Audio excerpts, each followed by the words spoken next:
Hello hello my dear student, कैसे आहात, कैसे हो? बहुत बढ़िया होंगे आप।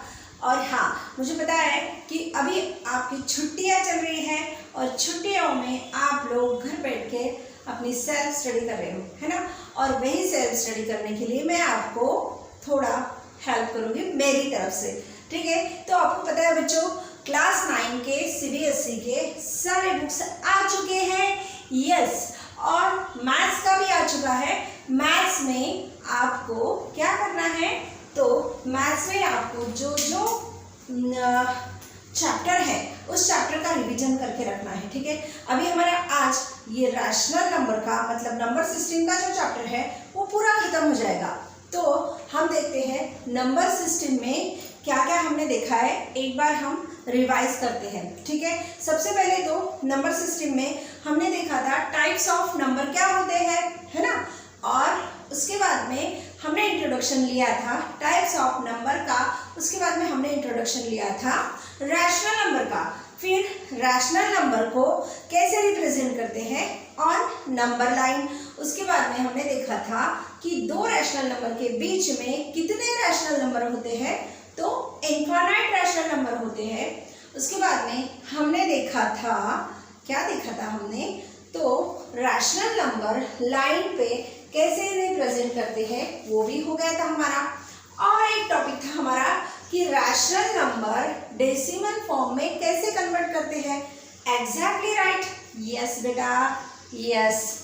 मुझे पता है कि आप लोग नेक्स्ट वीडियो का इंतजार कर रहे होते, ओके। तो चलो आज हम देखेंगे रैशनल नंबर का जो नेक्स्ट टॉपिक है, मतलब conversion of a pure recurring and non recurring decimal to the form P/Q, okay. अब P/Q में कैसे कन्वर्ट करते हैं रैशनल नंबर को डेसिमल फॉर्म को, ये हम देखेंगे, ठीक है। तो हमारा आज का जो टॉपिक है हमारा रैशनल नंबर। देखो, कन्वर्शन ऑफ डेसिमल नंबर्स आज का टॉपिक है हमारा, conversion of decimal number, okay. चलो, decimal numbers, conversion of decimal numbers into rational number, into rational number, ये हमारा आज का टॉपिक है। अगर आपको इसके पहले वाले टॉपिक कुछ दिक्कत है तो एक बार जाके वीडियो में देख लो, ओके। ये वीडियो आपको बहुत काम का है, इसलिए लास्ट तक आपको ये वीडियो देखना है, okay. Number of the form, अब कौन सा फॉर्म, तो P/Q का फॉर्म, ठीक है बेटा। तो P/Q आपको पता है रैशनल नंबर की डेफिनेशन क्या है। Rational number is a P/Q, है ना, and Q is not equals to 0 and P and Q, okay. क्या है बेटा, P and Q belongs to integer, इसको बोलते हैं हम पॉजिटिव नेगेटिव इंटीजर जो होंगे वो होंगे हमारे रैशनल नंबर, ठीक है। ये हमारा कौन से क्लास का टॉपिक है, तो ये हमारा 9th क्लास का टॉपिक है, ठीक है। तो चलो बच्चों, कैसे देखते हैं, तो conversion of a terminating decimal numbers consider, okay. तो चलो देखते हैं। चलो, तो अब देखेंगे हम, क्या देखेंगे बेटा, तो when the decimal number is of terminating nature। अब terminating nature में decimal number कैसे होता है, मतलब क्या होता है टर्मिनेटिंग नेचर का। अब आप बोलोगे टीचर नेचर तो बहुत गुस्से वाला होता है, बहुत शांत होता है, बहुत फनी होता है, जैसे कि मेरा है, ओके, जैसे कि आपका है ना। वो वाला नेचर नहीं देखना है हमें। नेचर मतलब उसका क्या, वो कैसे आता है नंबर, ये हमें देखना है, ठीक है। टर्मिनेटिंग डेसिमल, अब टर्मिनेटिंग डेसिमल में एक एग्जांपल आपको लेके दिखाते हैं। देखो कैसे आएगा एग्जांपल, वेरी इजी। 0.15 को हमें इसमें करना है, 0.15 को हमें करना है कन्वर्ट, डेसिमल नंबर को हमें कन्वर्ट करना है रैशनल नंबर में। अब ये तो है हमारा डेसिमल नंबर बेटा, ये क्या है हमारा डेसिमल नंबर। अब इसको हम रैशनल नंबर में कैसे कन्वर्ट करेंगे, किस में कन्वर्ट करना है हमें, p बाय q के फॉर्म में कन्वर्ट करना है। वो कैसे करोगे बेटा, p बाय q के फॉर्म में। तो देखो बहुत इजी है, जब भी ये 0 होता है उसके बाद ये डेसिमल पॉइंट होता है ना, ये 0 होता है उसके बाद में ये डेसिमल पॉइंट होता है, और उसके बाद में जितने नंबर आएंगे ना उतने नंबर को आपको क्या करना है, देखना है बेटा। फिर क्या देखोगे, 1 2 2 डिजिट है ना, तो सिंपली क्या करना है आपको, ये वाले 15 यहाँ पे ऊपर लिख दो, और 15 लिखने के बाद में नीचे लिखो 100, नीचे लिखो 100। हो गया आपका नंबर, और हो गया आपका रैशनल नंबर, और हो गया आपका फॉर्म। ठीक है, तो यही बस आपको करना है। फिर आप बोलोगे टीचर 1 डिजिट रहा तो क्या करोगे, वेरी सिंपल, अगर 1 डिजिट रहा तो भी वही करना है आपको। देखो यहाँ पे अगर 0.4 है तो बस ये डेसिमल पॉइंट को चेक करना, उसके बाद में क्या होता है 4 है, ये 4 को यहाँ पे लिख लो, नीचे सिर्फ 1 डिजिट है इसलिए 1 पे 0 दे देना। अगर यहाँ पे आपको 0.004 है तो क्या करोगे, तो भी वैसे ही करोगे। क्या करोगे बेटा, तो यहाँ पे 4 के नीचे 1 पे कितने 0 आएंगे, ये 1 2 3 कितने 0 आएंगे बेटा, 3 0 आएंगे। ओके, तो लिख लो बिंदास, 3 0 लिख लो आप, कुछ भी सोचो मत, 3 0 लिख दो, हो जाएगा आपका आंसर। अब जितने मैं जो बोल रही हूँ ध्यान में रखो, डेसिमल पॉइंट के बाद जितने भी डिजिट आएंगे उतने डिजिट को आपको क्या करना है, काउंट करना है, और डिनोमिनेटर में 1 के बाद में उतने 0 लगा देना, खत्म, कहानी खत्म। ओके, ये हो गया। चलो ये तो कहानी खत्म हो गई हमारी। अब नेक्स्ट स्टोरी की टाइप में देखते हैं, नेक्स्ट कहानी को देखते हैं क्या चलता है हमारी नेक्स्ट कहानी। ठीक है, तो देखो कैसे होगा, नेक्स्ट कहानी में क्या होगा। ओके, चलो तो हम conversion of a p1 recurring decimal to the form p by q। अब आप बोलोगे टीचर ये टर्मिनेटिंग चल रहा था, अब ये रिकरिंग कहाँ से आ गया। अरे बेटा, अब टर्मिनेटिंग और नॉन टर्मिनेटिंग है ना, तो नॉन टर्मिनेटिंग को ही रिकरिंग बोलते हैं, non terminating.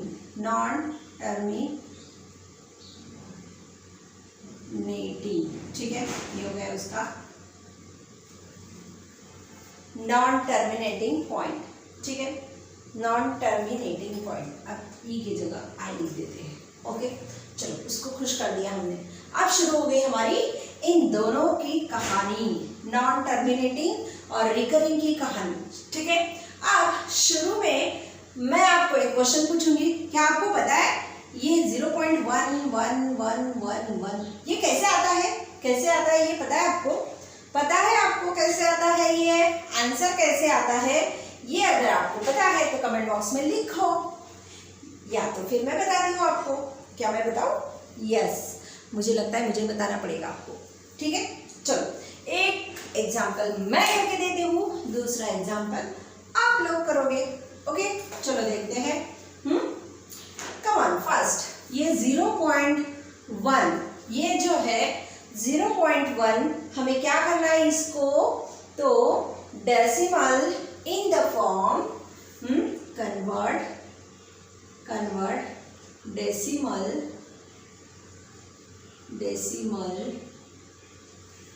in the form rational number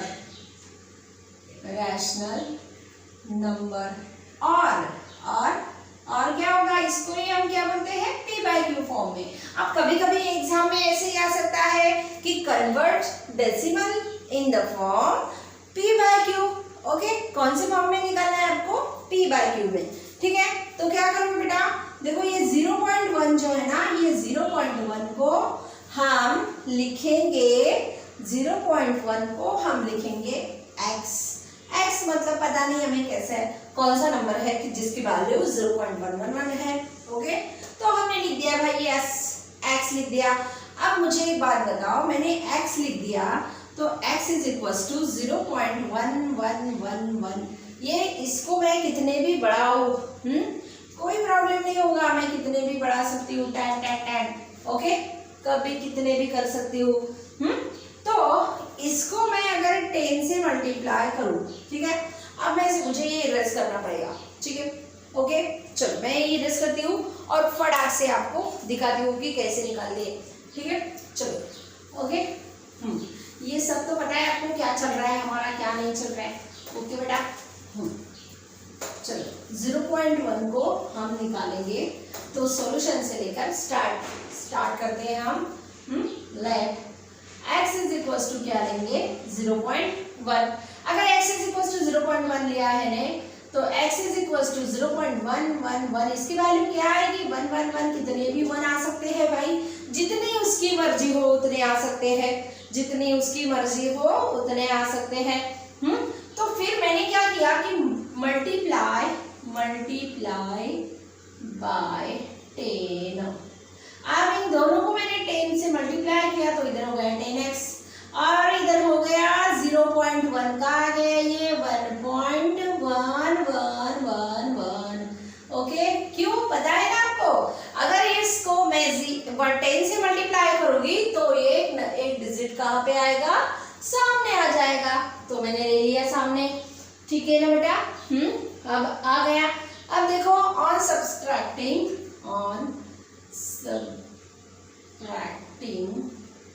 अब इसको सब्ट्रैक्ट करना पड़ेगा। किससे सब्ट्रैक्ट करना पड़ेगा, सब्ट्रैक्ट 1 फ्रॉम सेकेंड। चलो करो। अब आप बोलोगे आप टीचर ये कौन सा इक्वेशन है, इसको दे दो 1, इसको दे दो 2। अब फ्रॉम 1, ओके, 1 फ्रॉम 2 और देन बिलगेट। ये क्या हो गया, बिलगेट, नॉट अ बिलगेट, बिगेट क्या आएगा। अब देखो फ्रॉम बोला है 2, तो 2 का इक्वेशन जो है पहले लिखेंगे।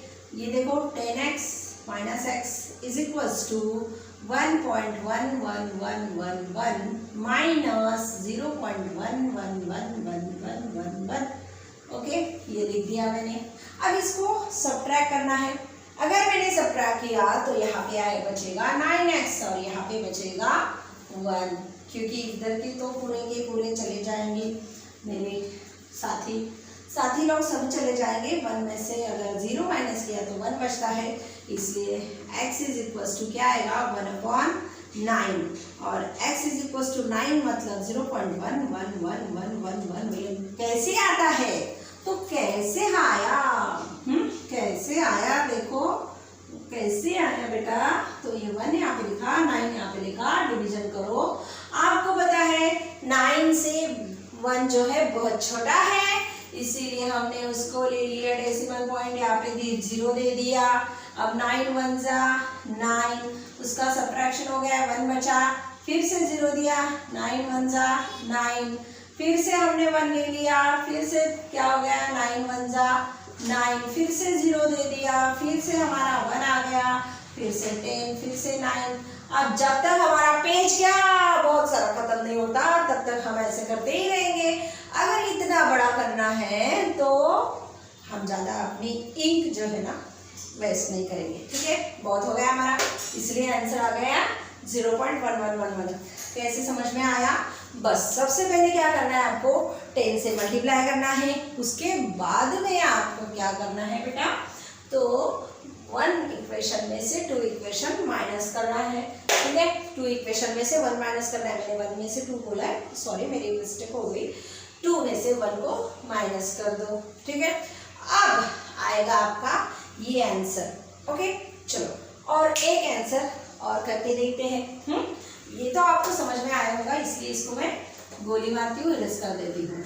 ओके, चलो इसी को रहने देते हैं और इसी टाइप में नेक्स्ट करते हैं।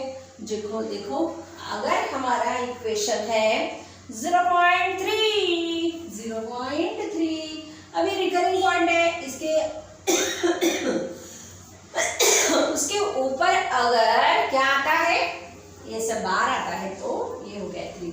देखो करके देखते हैं। Let it be, let x is equal to ले लो 0.3, okay, then x is equal to क्या आएगा 0.3333, नॉन टर्मिनेटिंग पॉइंट है। नॉन टर्मिनेटिंग पॉइंट होने की वजह से क्या आएगा, सॉरी,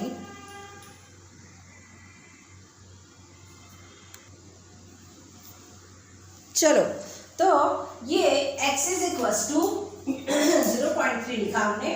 अब मल्टीप्लाई 10x, ठीक है, 10 से करो, मल्टीप्लाई 10 से करो, 10 से किया तो क्या आएगा 10x इज इक्वल टू 0.3 है तो 3.33।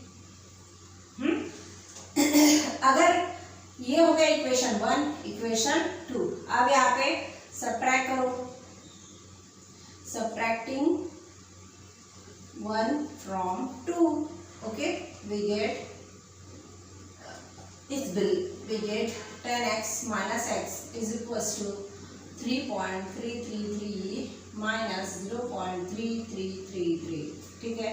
अब इसको सब्ट्रैक्शन करो, ये आएगा 9x, ये आएगा 3, x is equals to 3/9, x is equals to देखो क्या आएगा 3/9 मतलब 0.333, 3 1 जा 3 और 3 3 जा 9 मतलब 1/3। अगर 1/3 को हमने डिवाइड कर दिया तो वही आएगा बेटा 0. यहाँ पे आएगा 10, 3 3 जा 9, ओके, फिर से 1, 3 3 जा 9, फिर से 1, 3 3 जा 9, आ गया अपना 1। ये ऐसे चलते ही रहेगा, इसीलिए x की वैल्यू आएगी 0.333। समझ में आ गया, ओके। चलो नेक्स्ट एग्जांपल आपके लिए है, एग्जांपल आपके लिए होंगे, देखो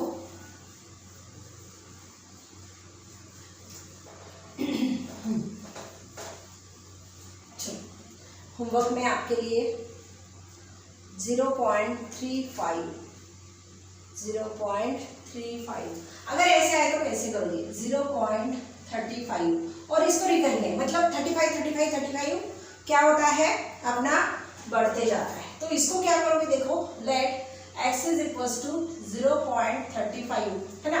अब ये दोनों है, 2 डिजिट है तो क्या करोगे, 2 डिजिट में आप क्या करोगे, बताओ क्या करोगे, आपको बताया क्या करना है। चलो ये भी करके देखते हैं, बाद में जो बचे कुछ होंगे वो आप लोग करना, ठीक है। 0.35, अब देखो बहुत इजी है और इजी ये है कि आपको सेम प्रोसेस करनी है at x is equal to 0.35। अब यहाँ पे लिखो x इज इक्वल टू क्या लिखोगे आप 0.35, ठीक है, 35। अब 0.35 ये ऐसे टिक टिक टिक टिक टिक, ठीक है। अब आपको मल्टीप्लाई, अब आपको करना है 10 से नहीं करोगे क्योंकि यहाँ पे 2 डिजिट रिकरिंग हो रहे हैं। 2 डिजिट जब भी रिकरिंग होते हैं ना तो आपको मल्टीप्लाई करना पड़ता है 100, ठीक है। दोनों तरफ से 100 को मल्टीप्लाई करो, फिर देन यहाँ पे अगर मैंने 100 से मल्टीप्लाई किया तो हमारा आंसर आएगा 35.35, ओके। तो चलो ये हो गया इक्वेशन हमारा 1, ये हो गया हमारा 2। सब्ट्रैक्ट, सेम प्रोसेस सेम है, आपको क्या करना है subtracting second first from second, okay. चलो सेकंड क्या है आपका 100 है, 100x में से x चला गया तो बचा हमारा 35 में से 0.35 35 35, तो बचा कौन, हमारा बचा 35, यहाँ पे 99x, x is equals to 35 divided by 99, x is equals to आएगा आंसर हमारा आएगा, ठीक है, आंसर हमारा आएगा। अगर आप करोगे तो यहाँ पे आएगा 0.35 35 35 35, करके देखो आप डिवीजन, ठीक है। सिर्फ ये बताना था, 2 डिजिट आ गए कि क्या करना है आपको, रिकरिंग पॉइंट में अगर 2 डिजिट है तो 100 से मल्टीप्लाई करो। रिकरिंग पॉइंट में 3 डिजिट रिपीट हो रहे हैं, 3 डिजिट रिपीट हो रहे हैं, तो उसको आपको क्या करना है, 100 से नहीं तो 1000 से मल्टीप्लाई करना है बेटा, ओके। और अगर 4 डिजिट रिकरिंग पॉइंट हो रहे हैं तो आपको 10,000 से मल्टीप्लाई करना पड़ेगा। मतलब जितने डिजिट रिकरिंग हो रहे हैं वो देखना और उसके हिसाब से मल्टीप्लाई करना, ठीक है। तो यही था आज का टॉपिक। आई होप आपको समझ में आया होगा कि रिकरिंग पॉइंट को कैसे कन्वर्ट करते हैं, कैसे आता है नॉन रिकरिंग, और जो टर्मिनेटिंग वही है, नॉन टर्मिनेटिंग जो रिकरिंग है हमारा वही है, मतलब, ठीक है, आपको समझ में आया होगा। टर्मिनेटिंग पॉइंट को कैसे कन्वर्ट करते हैं, नॉन टर्मिनेटिंग को कैसे कन्वर्ट करते हैं। डेसिमल का जो चैप्टर है, नंबर सिस्टम का चैप्टर है, हमारा आज खत्म होता है। उसके बाद में नेक्स्ट चैप्टर हम देखेंगे, नेक्स्ट लेक्चर में हम नेक्स्ट चैप्टर हमारा स्टार्ट होगा, ठीक है बेटा। तो कुछ ओके, यस, क्या इरेशनल नंबर के रूल रह गए हैं, हाँ बिल्कुल हम इरेशनल नंबर के रूल भी लेंगे बेटा, लेकिन अगले लेक्चर में। तो आज शाम 7:30 बजे का लेक्चर तो आपने देख लिया, लेकिन अगले संडे को भी 7:30 बजे का लेक्चर देखना ना भूले। तो तब तक के लिए धन्यवाद।